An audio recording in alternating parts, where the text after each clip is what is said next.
Hello दोस्तों, कैसे हैं आप सब। उम्मीद करती हूँ अच्छे और मस्त होंगे। प्यारे दोस्तों, आज की कहानी है ठंड में 5 गरीब जुगाड़ू बहुओं का कुल्हड़ का घर। सोनपुर गांव में इस साल सर्दी अपने चरम पर थी। ठंडी हवाएं और कोहरे से पूरा गांव जकड़ गया था।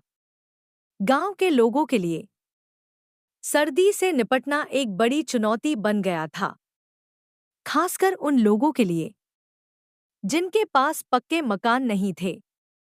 गांव में रामदयाल का परिवार इस ठंड से सबसे ज्यादा परेशान था। रामदयाल के घर में उनकी पत्नी सुमित्रा देवी और उनकी 5 बहुएं रीना, मीना, शीला, सविता और कविता रहती थी। रामदयाल के घर की आर्थिक स्थिति ठीक नहीं थी। उनका घर एक कच्चा मकान था, जो गर्मी तो दूर की बात, ठंड से भी बचाने में असमर्थ था।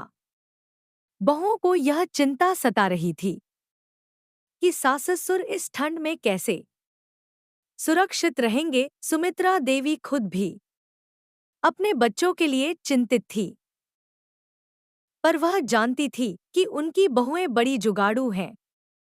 उनके पास हर समस्या का हल होता था, चाहे वह कितनी भी बड़ी क्यों न हो। एक सुबह जब ठंड ने घर की दीवारों को तक जमा दिया, पांचों बहुएं घर के आंगन में बैठकर इस बारे में चर्चा करने लगी कि इस ठंड से कैसे निपटा जाए।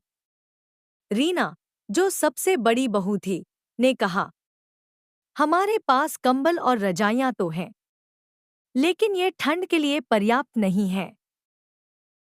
हमें कुछ ऐसा करना होगा जिससे घर ही गर्म हो जाए। मीना, जो कि सबसे चतुर मानी जाती थी, उसने सोचा कि अगर घर को अंदर से किसी तरह गर्म किया जाए तो ठंड कम हो सकती है।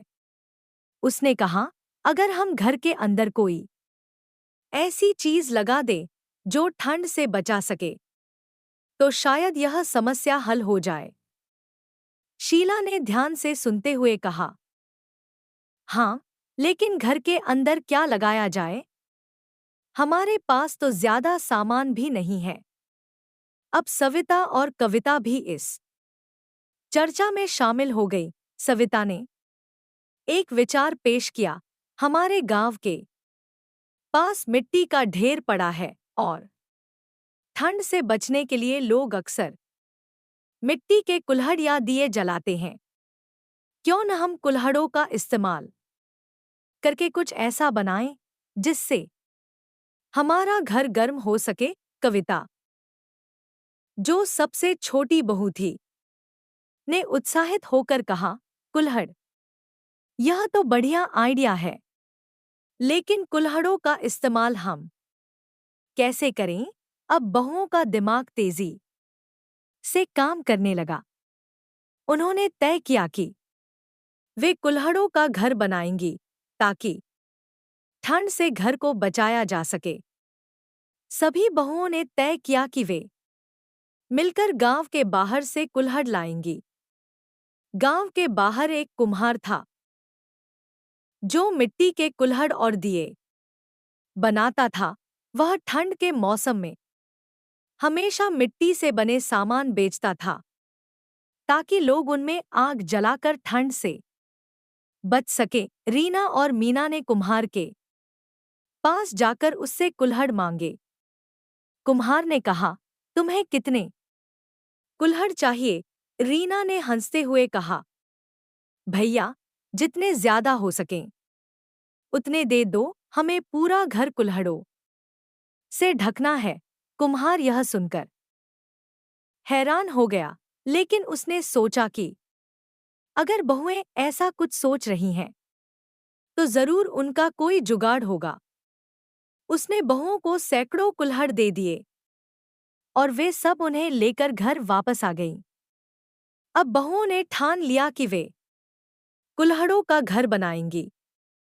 सबसे पहले उन्होंने तय किया कि कुल्हड़ों को कैसे जोड़ना है। रीना ने सुझाव दिया, हम कुल्हड़ों को दीवारों पर एक एक करके चिपका देंगे। इससे ठंड अंदर नहीं आएगी। और कुल्हड़ मिट्टी से बने होते हैं, तो यह गर्मी भी अंदर रखेंगे।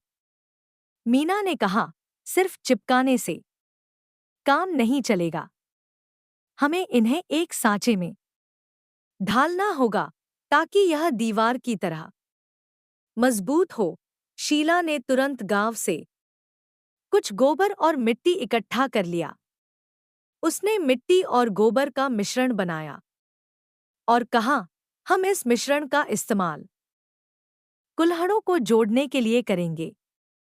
यह दीवारों को ठंड से बचाएगा और कुल्हड़ भी एक दूसरे से मजबूती से जुड़े रहेंगे। अब पांचों बहुएं जुट गईं। अपने नए घर को बनाने में उन्होंने कुल्हड़ों को एक एक करके दीवारों पर चिपकाना शुरू किया। कुल्हड़ों के बीच बीच में गोबर और मिट्टी का लेप किया ताकि दीवारें मजबूत हों और ठंड अंदर न आ सके। कई दिनों की मेहनत के बाद पांचों बहुओं का कुल्हड़ का घर तैयार हो गया। उन्होंने पूरे घर को अंदर से कुल्हड़ों से ढक दिया था। कुल्हड़ों के अंदर उन्होंने दिए जलाकर रखे ताकि उनसे गर्मी निकलती रहे। जब घर पूरी तरह तैयार हो गया तो साससुर और देवर रामू ने अंदर कदम रखा। उन्हें यकीन नहीं हुआ कि यह वही कच्चा मकान था जो ठंड में हड्डियों तक को जमा देता था। अब घर के अंदर एक अलग ही माहौल था। हर तरफ गर्मी और आराम का एहसास हो रहा था। सासू माँ ने बहुओं की तारीफ करते हुए कहा, तुम लोगों ने तो कमाल कर दिया। मैं सोच भी नहीं सकती थी कि कुल्हड़ से घर को इतना गर्म किया जा सकता है। ससुर रामदयाल ने हंसते हुए कहा, लगता है हमारी बहुएं किसी इंजीनियर से कम नहीं हैं। कुल्हड़ों से घर बनाकर हमें ठंड से बचा लिया। सोनपुर के लोग यह जानने के लिए उत्सुक थे कि रामदयाल के घर में ऐसा क्या किया गया है जो ठंड से बचा हुआ है। एक दिन गांव के मुखिया जी रामदयाल के घर आए और देखा कि उनका घर कुल्हड़ों से ढका हुआ है। मुखिया जी ने हैरानी से पूछा, ये किसका आइडिया था? रीना ने मुस्कुराते हुए कहा, यह तो हमारा जुगाड़ है। कुल्हड़ मिट्टी से बने होते हैं और इनमें दिए जलाकर हमने ठंड से निपटने का तरीका ढूंढा। मुखिया जी ने बहुओं की तारीफ करते हुए कहा, तुम लोगों ने साबित कर दिया कि कोई भी समस्या बड़ी नहीं होती अगर दिमाग और हिम्मत हो। तुम लोगों ने यह सिखाया है कि जुगाड़ और मेहनत से हर मुश्किल हल हो सकती है। अब पूरे गांव में रामदयाल के घर की चर्चा होने लगी।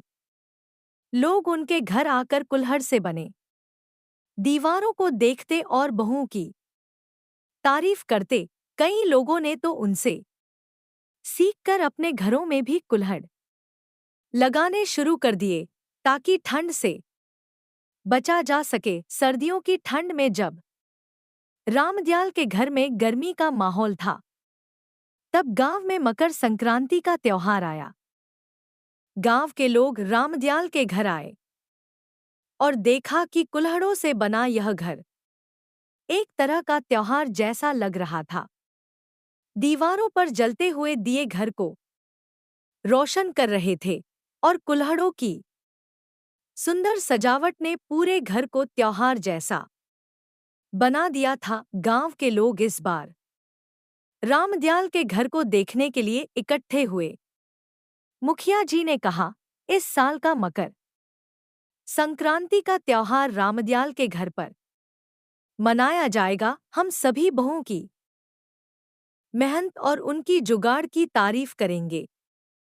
पूरे गांव में मकर संक्रांति के दिन रामदयाल के घर पर दावत हुई। गांव के लोग बहुओं से प्रेरित होकर अपनी समस्याओं का हल ढूंढने लगे और हर कोई यह मानने लगा कि मेहनत और हिम्मत से कोई भी मुश्किल आसान हो सकती है।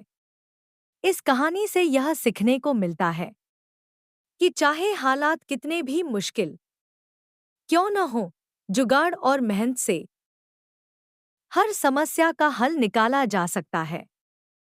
पांचों जुगाड़ू बहुओं ने यह साबित कर दिया कि ठंड जैसी बड़ी समस्या से भी जूझने के लिए हिम्मत और सोच का होना जरूरी है, और इसके लिए संसाधनों की नहीं बल्कि बुद्धिमानी की जरूरत होती है। प्यारे दोस्तों, यह कहानी यहीं पर समाप्त होती है। आपको यह कहानी कैसी लगी? कमेंट बॉक्स में जरूर बताएं। अगर आपको हमारी ये कहानी पसंद आई हो तो कृपया हमारे वीडियो को लाइक, शेयर और चैनल को सब्सक्राइब जरूर कर लें। इससे हमें मोटिवेशन मिलता है और आप तक ऐसी ही मजेदार कहानियां सबसे पहले पहुंचती रहेगी। प्यारे दोस्तों, नमस्कार।